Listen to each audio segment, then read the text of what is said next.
Boot बेसरौँ चाँडै निको हो। डक्टरहरूले के भने त नि? हो डक्टरलाई त भेटेकै छैन। आज चाहिँ अब अलिकति ब्याड न्युजबाटै स्टार्ट गरौँ होइन। विनिताको चाहिँ अलिकति बिरामी थियो अनि रेगुलर चेक गर्दा गर्दै अलिकति इमर्जेन्सीमा अपरेसन गर्नुपर्छ भन्यो होइन 2 दिन अगाडि। म काममा नै गएन, म काममा बिदा मागेर घर बसेछु। अनि म हस्पिटल पनि जान सकेको छैन क्या, हस्पिटल जान पाएको छैन भनौँ न। मलाई बस हस्पिटल यतिकै छिर्न दिँदैन, नेपालभन्दा अलिकति डिफ्रेन्ट छ। अनि उसको अपरेसनबाट बाहिर आइसकेपछि अनि त्यसो चाहिँ नर्मल भएपछि मात्रै अनि कुन स्टेसनको कहाँ हो डिटेल थाहा भएपछि मात्रै भित्र छिर्न दिन्छ होइन। त्यही हो, अब काम त यहाँ कति धेरै बाँकी छ, रुमहरू सफा गर्नु बाँकी छ, त्यसपछि कपडा धुन पनि पर्ने छ आज मैले। अनि धेरै काम बाँकी छ, तर मेन कुरो भनेको चाहिँ बिन्ताको त्यो खबर आइहाल्यो भने चाहिँ म हस्पिटल जान्छु। अनि त्यसपछि उसलाई के हुन्छ कस्तो हुन्छ अनि त्यस अनुसार चाहिँ अनि म घर आएर अरू काम गर्ने कि के गर्ने कि भन्ने कुराहरू हुन्थ्यो भने।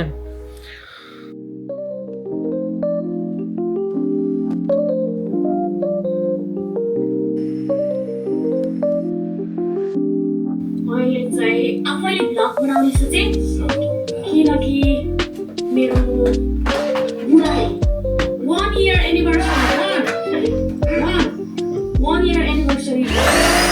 भन्छ नि हाउसवाइफ हुनलाई कति सजिलो छ, घर बसेपछि भन्छ अरे घरको काम गर्नु जस्तो गाह्रो के होइन। एक्चुअली अहिलेसम्म चाहिँ केही म्यासेजहरू केही फोन कल आएन कि, अनि त्यही भएर म चाहिँ अब हस्पिटल यतिकै बुझ्न जानु लाग्यो। अनि मान्छेहरूले कति भन्छ क्या यो प्राइभेट लाइफ यताउता भनेर होइन, तर यस्तो लाग्छ कि मलाई चाहिँ रमाइलो कुरा मात्रै होइन, अब दुःख पर्दाखेरि पनि पेन पनि सेयर गर्नुपर्छ जस्तो लाग्छ।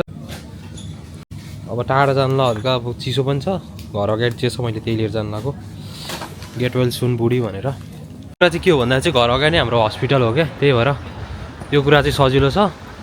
अनि उसले काम गर्ने हस्पिटल पनि यही हो। हेलो, म त्यही तल हस्पिटलमा हो अहिले त, इन्फर्मेसनमा बुझ्न लाग्यो कहाँ हो, तिमी त फोनै गरेन। अनि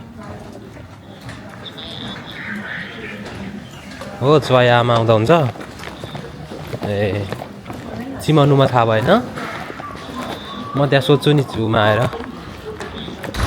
ठ्याक्क फोन आयो क्या, उसकै बिन्ताकै फोन आयो, म ठ्याक्क यहाँ तल आएर बस्ने बित्तिकै इन्फर्मेसनमा सोध्न लागेको थिएँ, इन्फर्मेसनमा फोन गरिरहेको थियो मान्छेले। अनि त्यही भएर म गर्नु पनि ठ्याक्क फोन आयो। छुया कता हो 2A छ अरे पनि छुया चाहिँ यहाँनिर।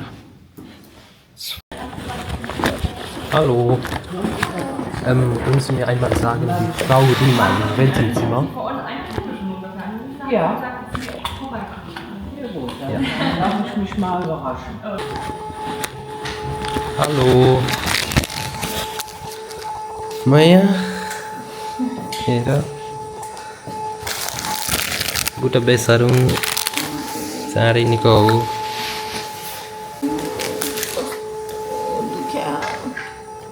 दुखिरहेछ? डक्टरहरूले के भने त नि? केही भनेन, राम्रोसँग भयो। हो डक्टरलाई त भेटेकै छैन। यहाँ त खाली रहेछ है धन्न। अघि नै दिउँसो एउटा मान्छे त्यो गएछ होला। ए म त तिम्रो फोन आउँदै आएन अनि म त अहिले यत्तिकै तल आएर सोध्न लागेको थिएँ। कस्तो सुते थियो आएर? त्यसले गर्दा कस्तो मुडो भइरहेको। त्यो लट्टाउने उसले गर्दा हो कि के खायो त नि? केही खाएन। भोक लागेन?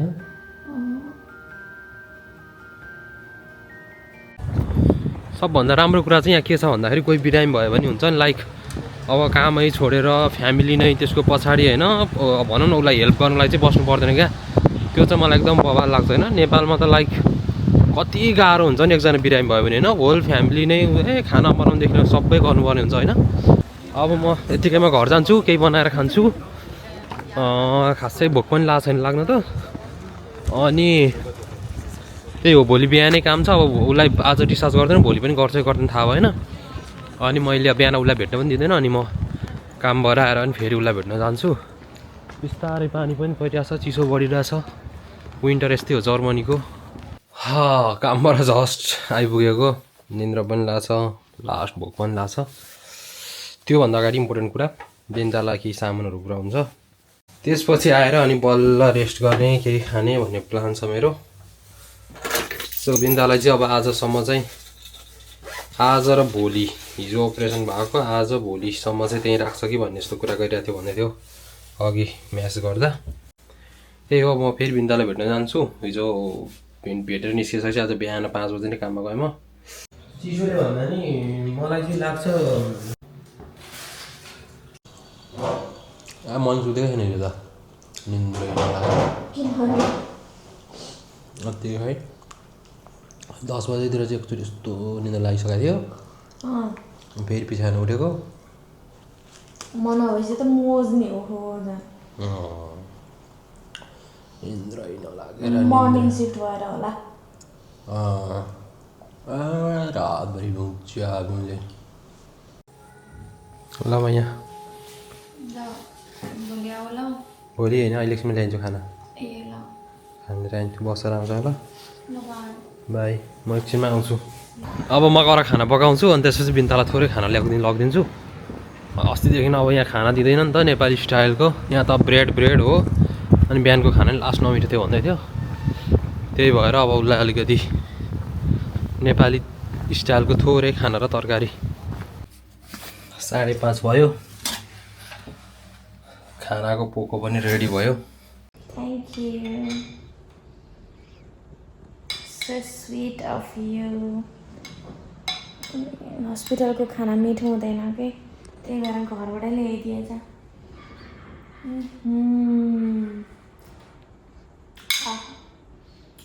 खुर्सानी खाना पाएको भए त के गर्नु खानु हुँदैन खोर्सानी अब 1 हप्तापछि मैले त थोरै ल्याइदिएँ खाइसक्यौ थाहा छैन मैले त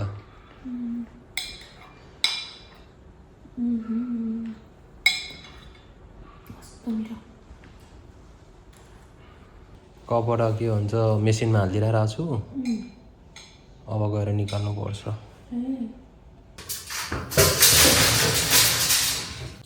हाम्रो यो सुकाउने चाहिँ बिग्रेको छ कि त्यही भएर यसमा सुकाउनु पर्छ। यो चाहिँ बिग्रेको भन्दा पनि राम्रोसँग फङ्सन हुँदैन 5 घन्टा लगाइदिन्छ यार यसले त्यही भएर कपडा पनि बिगार्छ त्यही भएर जहिले पनि यसमा सुकाउनु गर्नुपर्छ। समरमा त चाँडै सुक्छ विन्टरमा चाहिँ यति टाइम लाग्न सक्छ।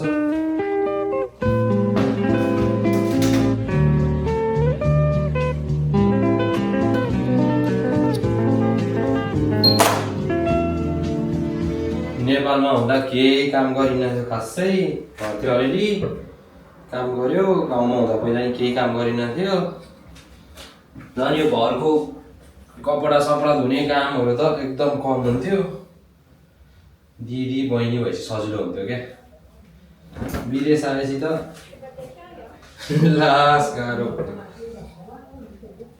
काम त गरिन्थ्यो तर अब यहाँ जतिको चाहिँ गरिन थियो। 2 जनै जब गर्ने भएपछि अनि 1 जनाले मात्रै गर्ने भन्ने नि हुँदैन। त्यसमाथि अहिले त बिन्ता बिरामी भएपछि त झन् गर्नै पर्यो। नेपालमा हुने केटाहरूले पनि केटीहरू बुढीहरूलाई घर परिवारको आमालाई दिदी बहिनीलाई लास्ट हेल्प गर्नुपर्ने हुन्छ है। यो हुन्छ नि नेपालमा छोराले यो गर्नुहुन्न छोराले किचनको काम गर्नुहुन्न लुगा सुगा धुने होइन यस्तो खालको कन्सेप्ट छ नि एकदम वाइयात कन्सेप्ट हो क्या। जसले टाइम भयो त्यसै गर्ने हो भने कि होइन त्यो कुराहरू चाहिँ अब पहिला त मलाई नेपाल हुँदा त त्यस्तो याद खासै फिलिङ्स पनि आउँदैन थियो याद पनि हुँदैन थियो। यहाँ आइसकेपछि चाहिँ अलि म्याच्योर पनि हुँदै गयो होला टाइम अनुसार। यो मोजा कत्रो मान्छेले लाउने हो यत्रो छ हत्केलाको यति आधा हातमा कसरी लाउने हो के को लागि लाउने हो बच्चाको 1 वर्षको बच्चाले लाउने यत्रो छ बिन्ताको कि कसको के हो कि मलाई केही थाहा छैन। मेसिन चाहिँ छैन त्यही भएर जहिले हातले धुनुपर्छ होइन। धन्न तातो पानी आउँछ त्यही भएर इजी चाहिँ इजी हुन्छ नभए त लास्ट गाह्रो हो नि।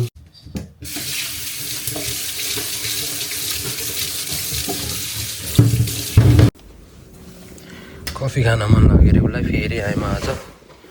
हेलो अलि फ्रेस देखेछ तिमी आज ल्याउ कफी। अलिकति बेटर फिल गर्छ। Thank you. ओहो जम्मा टन्नै जम्मा भएछ त फ्लावर त खले किनले ल्याइदिएको सबै हिजो बेलुका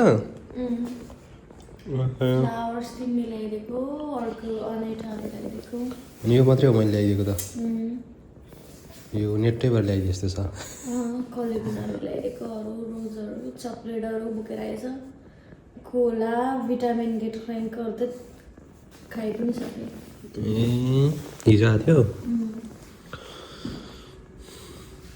यहाँ चाहिँ कोही छैन त्यही भएर कति आनन्द भइरहेको है उनीहरूले नराख्दै हो बिचरा मान्छे भएको बरु अलिक सजिलो हुन्थ्यो होला गफसप गर्न तर झ्याउ हुन्थ्यो नि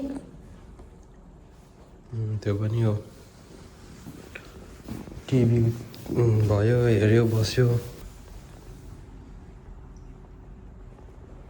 तलबाट ल्याइदिएको यहीँ तल उबाट मिठो छ तिमीहरू क्यान्टिनबाट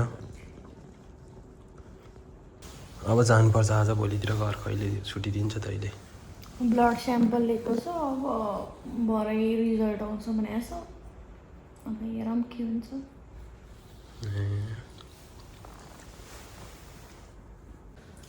ल घर जाने बेला आयो